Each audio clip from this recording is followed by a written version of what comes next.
Believe it or not, starting your investment journey can be as simple as putting away just $5 or $10. You don't need a mountain of cash to take your first step. Micro-investing apps like Acorns allow you to round up your everyday purchases, channeling those spare coins into a diverse mix of low-cost ETFs. This innovative approach illustrates how even the smallest contributions can make your money work for you. The earlier you begin, the more time compounding gives your investments to flourish. For example, setting aside $10 a week in a piggy bank over 10 years would accumulate around $5,200. In contrast, investing that same $10 weekly at a modest 6% annual return could grow to approximately $7,115. Every dollar counts, and starting now, even with just $100, is a powerful choice on your path to building wealth.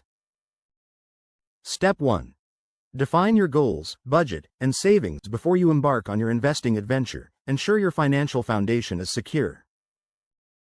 Craft a straightforward budget and set specific financial goals. Are you saving for retirement, buying a home, or planning a significant purchase? Experts recommend tackling high-interest debt and establishing an emergency fund before you take risks in the stock market. Consider depositing a few $100s into a high-yield savings account that offers an impressive 3.5% APY. Providers such as Sophie, Axos, or Ally typically yield around 4%, far surpassing the mere 0.5% offered by standard savings accounts. This strategy not only safeguards your capital but also helps combat inflation effectively. Once your immediate financial needs are addressed, you can confidently invest your spare $100. Step 2. Choose the right investment account. To start your investment journey, you'll need to open an investment account. For long-term goals, like retirement, consider an individual retirement account, IRA. A Roth IRA allows you to invest after-tax dollars for tax-free withdrawals during retirement, an excellent choice if you anticipate higher taxes in the future. Conversely, a traditional IRA involves pre-tax contributions but taxes withdrawals. Many brokers have minimal or no account balance requirements, making it possible to start with as little as $100. For shorter-term goals, a regular brokerage account is a great option. This type of account permits you to buy and sell stocks, ETFs, and funds at your convenience, though you will owe taxes on any gains you realize. Seek out brokers with no minimum deposits and zero commissions, which most leading firms now provide.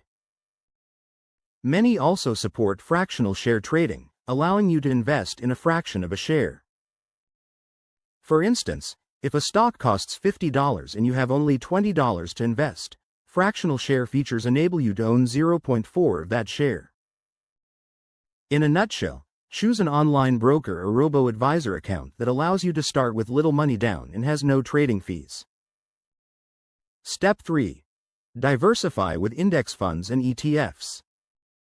Instead of attempting to pick individual stocks, which can be risky, especially with a small portfolio, focus on broad-based funds. Index funds and ETFs, exchange-traded funds, offer the perfect entry point for beginners. An index fund is a collection of stocks designed to track a market index, such as the S&P 500. By purchasing a single share, you gain exposure to numerous companies instantly. ETFs operate in a similar fashion but trade like stocks on an exchange. They generally come with low expense ratios and minimal trading commissions, making them more economical than buying individual stocks. Advantages. Investing in just one ETF or index fund provides immediate diversification, significantly reducing your overall risk. Index funds often carry very low fees and are easy to manage. Even investing legend Warren Buffett advises that most people can achieve market success with just a broadly diversified index fund. Disadvantages. While index funds and ETFs allow you to track the market, they don't outperform it. Some mutual fund index funds may demand high minimum investments, though many ETFs do not. Additionally, you'll be liable for taxes on any dividends they distribute. As with all investments, stock markets experience fluctuations, which means the value of your fund can rise or fall. How to use your $100. A smart strategy is to allocate a significant portion of your funds, e.g., $60, to a single broad ETF, like an S&P 500 ETF, while reserving the remaining $40 for other investments or cash reserves. You might want to place the leftover amount into a bond fund or high-yield savings account to provide a buffer during market downturns. Over time, you can add to these investments, even in small amounts of $10, $20, as you save. The key lies in diversification. Balance your growth-focused stocks with more stable assets like bonds or cash to protect against significant losses. Step 4. Embrace fractional shares. If you're eager to own shares in specific companies, like Apple or Tesla, but finding full shares out of reach, fractional shares offer a solution. A fractional share represents a portion of a single share. For instance, if a stock trades at $250 and you only have $100, you can acquire 0.4 of that share, enabling you to earn dividends and capital gains proportionally. Why this matters? Fractional shares break down expensive stocks into accessible portions, leveling the playing field for beginner investors.